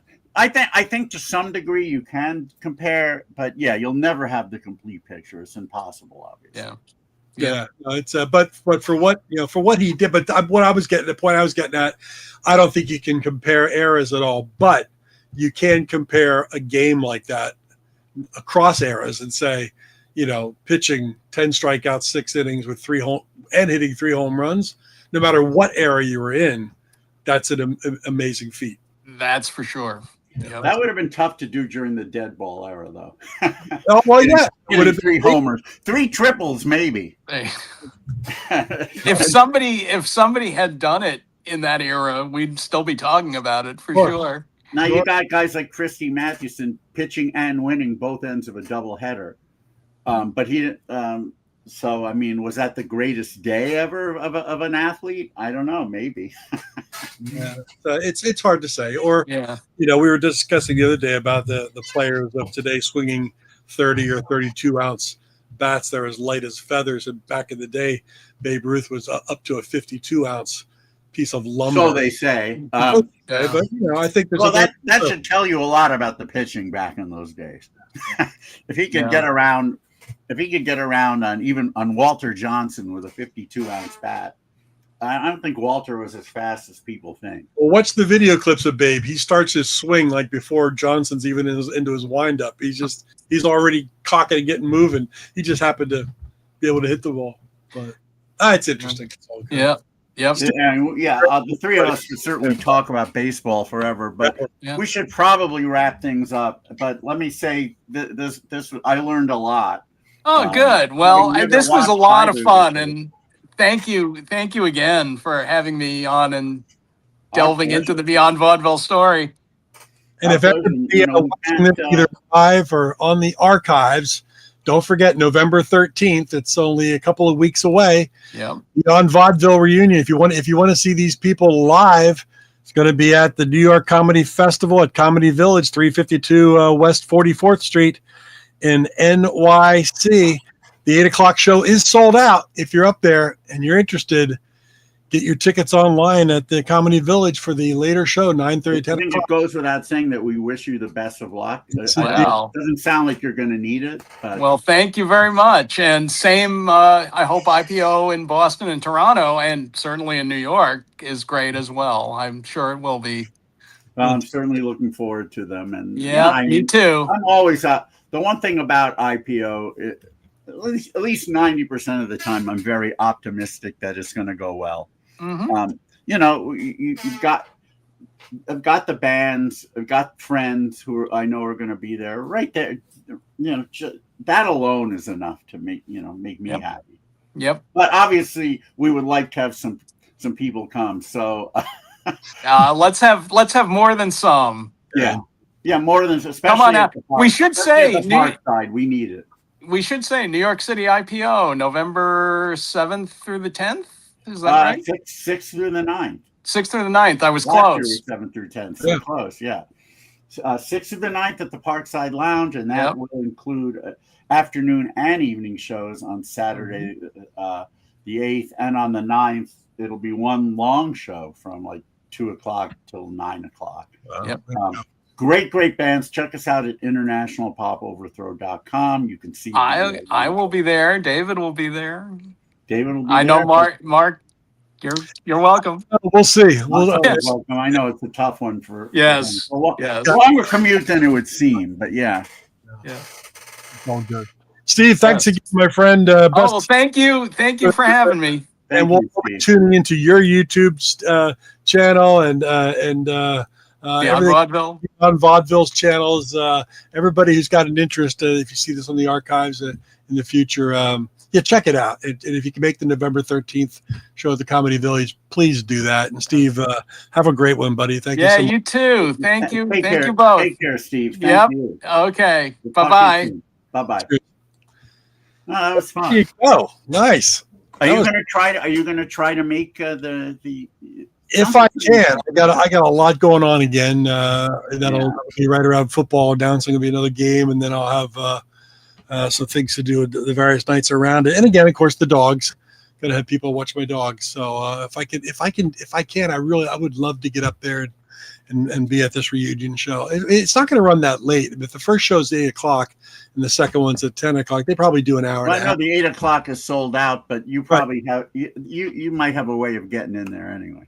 Well, I'm just saying, if the show's about an hour and a half, I would assume. So even if the 10:00 show went to 11:30, that's not that late. It's on a Thursday night, and I just take Friday off, and so I would really love to if I could make it work. Yeah, I hope you can. It all depends on my surgeries too. I get surgeries this week, and good luck with that, of course. All kinds of things going on, but we'll see.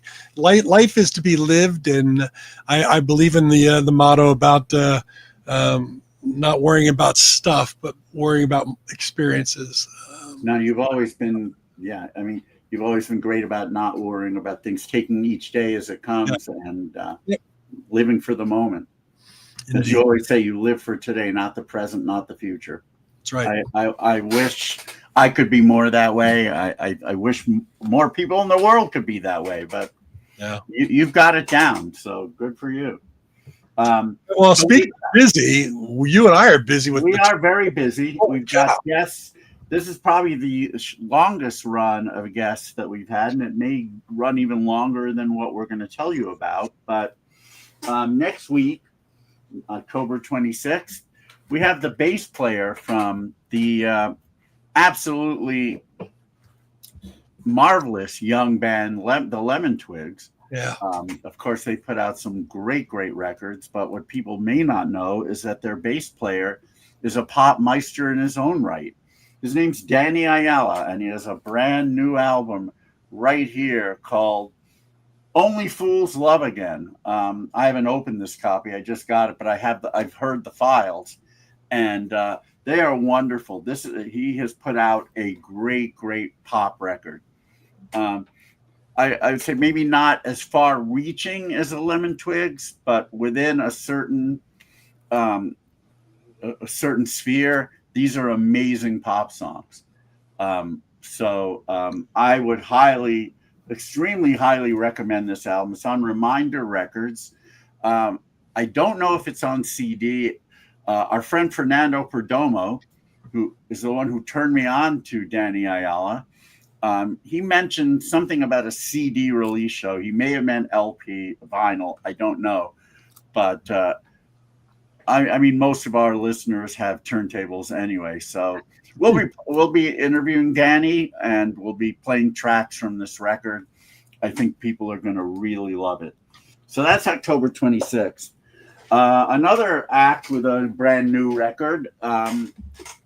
These are people who I go way back with a long way, especially the female of the duo that will be on, Lisa Michaels. She was an early guest of ours. I've known her since 1990 on a personal level, and also on a professional level. And she and her husband Tom Richards have longtime musicians. Tom was a member of the band The Waking Hours, who are a great power pop band. Anyway, Lisa and Tom, along with Ricky from The Waking Hours, and I know there's another member, a gentleman I'm not familiar with, maybe should be. Anyway, they have a brand new act called The High Frequencies, and that band has has an album coming out on Gem Records. I believe it's coming out next week on the 24th. And here it is. Great power pop, which is what you would expect from anything Tom and Lisa have any involvement with. Big shout out to Marty Scott of Gem for, having the good taste to put this record out. Again, it's coming out next week. They will be on November 2nd. They'll actually be in London. They're on vacation, meaning just Tom and Lisa will be on, I should say, not the whole band. Tom and Lisa are going to be on vacation in London. They'll have actually seen Adam Ant the night that we have them on. So they'll be back, probably really hyped up after seeing that show. And even though it'll be 1 a.m. in the UK when we interview them, I'm sure they'll be wide awake, and it'll be a wonderful interview. I mean, I have so many. I'm honored to call both of them longtime friends. I was at their wedding in Los Angeles. Now they live in Virginia. Yeah. They went back to basically where Tom's hometown. He's from there, and this should be a lot of fun. So I look forward to that. On November 9th, and I wish I had a copy of the record here, but I don't. But I can tell you that this will be a pre-recorded episode because this gentleman lives in the UK and will not have seen Adam Ant that night. So 1 a.m. would be a little bit too late for this gentleman. Some of you may remember a band from the late 60s called Kaleidoscope. Now, before you conjure up any images, I should point out there were two bands in the late 60s called Kaleidoscope. One was a U.S. band fronted by David Lindley, kind of a bit of an acid folk band. But the band I'm talking about, Kaleidoscope from the UK, was more of a psychedelic pop band, and they had two wonderful albums back in the day.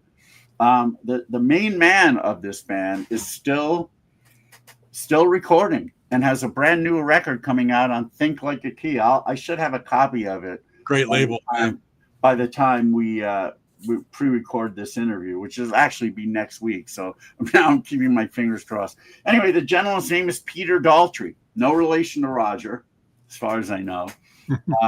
But he's still recording and still putting out really good stuff. So we'll have a little bit more about that next week when we or maybe the week after when we talk further about it. But yeah, Peter Daltrey from Kaleidoscope with a brand new record, still going strong. He will be our guest on November 9th. It will be a pre-recorded episode, which works out well, especially for my schedule, because I will actually be at IPO when this will be airing. So it works out great.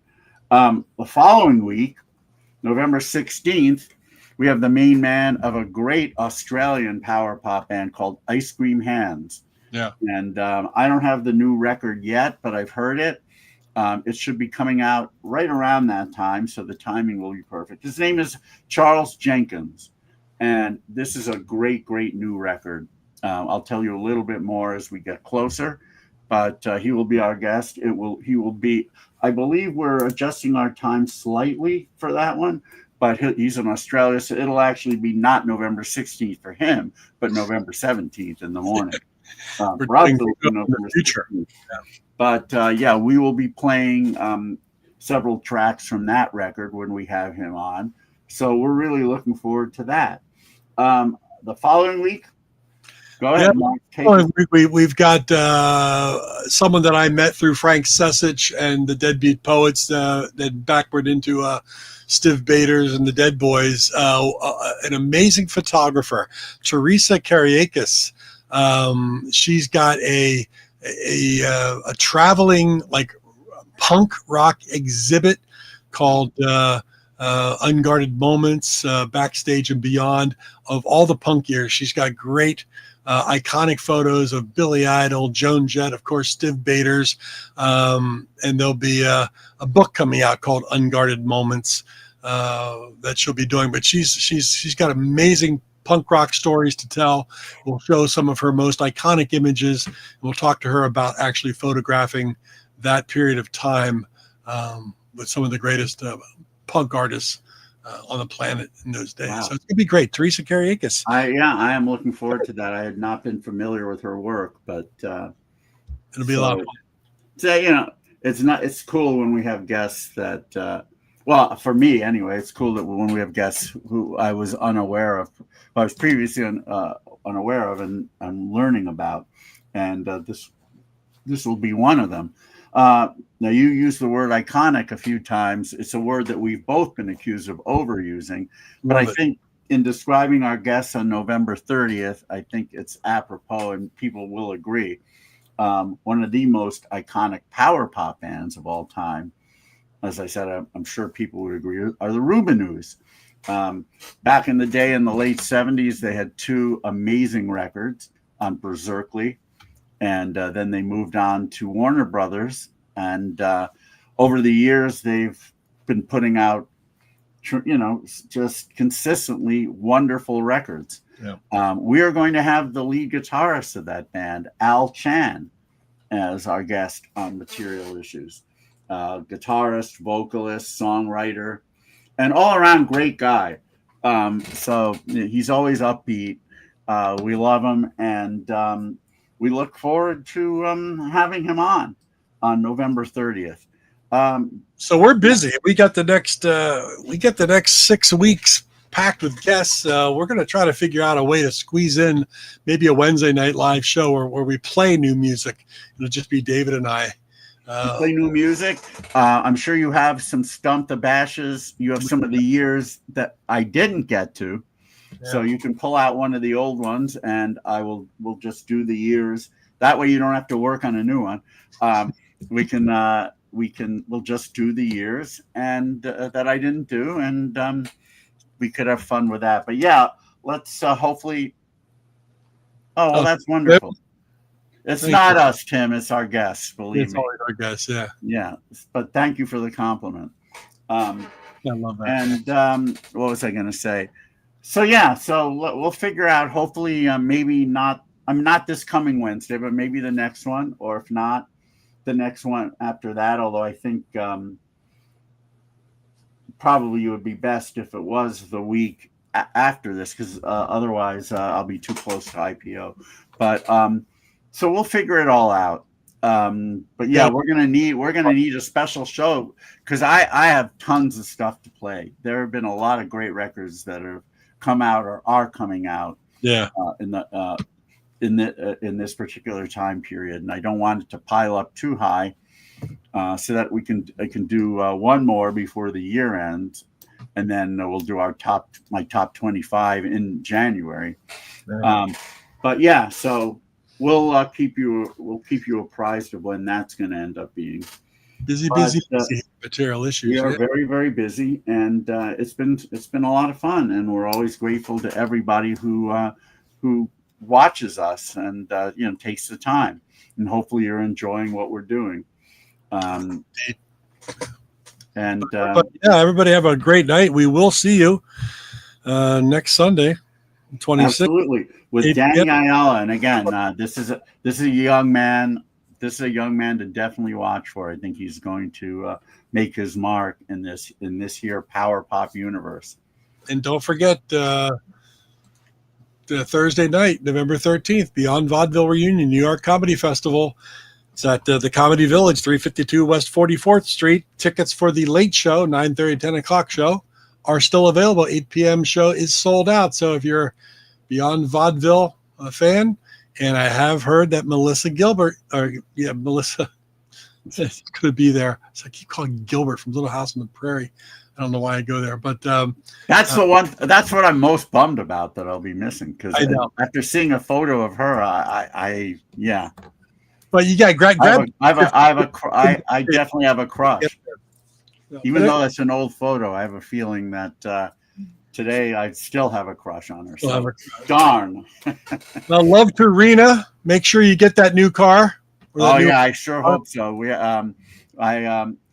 For those who don't know, my car, my 20-year-old Chrysler PT Cruiser is having a transmission issue.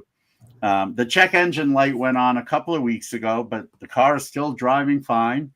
I brought it into a transmission place who said we basically have to go in there and replace a whole bunch of stuff, and it's going to cost $3,200. And I said, well, for that price, screw it. The car's too old. It's not even worth that much. And besides, it's driving fine. Well, yeah, up until this afternoon, I was heading over to my favorite record emporium, or one of my favorites, I should say, Amoeba, when I noticed that it stopped shifting between gears 3 and 4, as I was told it would at some point. Well, fortunately, I was able to get off the freeway, and once I got to some of the lower gears, everything was fine. And then on the way home, a couple of other lights came on, but for some reason, the car drove home fine. So I don't know what the hell is going on. I do know this. I don't want to be in the middle of nowhere and have the car break down. Yeah. So, and who knows? And plus, or I don't want to be in the middle of a whole bunch of traffic and have it break down and then run into someone, or vice versa. So it is time for a new car. And Rena did show me something that is within my price range. So keep my fingers crossed that it ends up working out. But we'll see. Well, have a great night, everybody. David, have a great night. Love to Rena. Love to Ches and Audie. And we'll do this all again next Sunday night. Here, Material Issues, but here we will. Cheers. Have a great night, everyone. Have a great night and great week.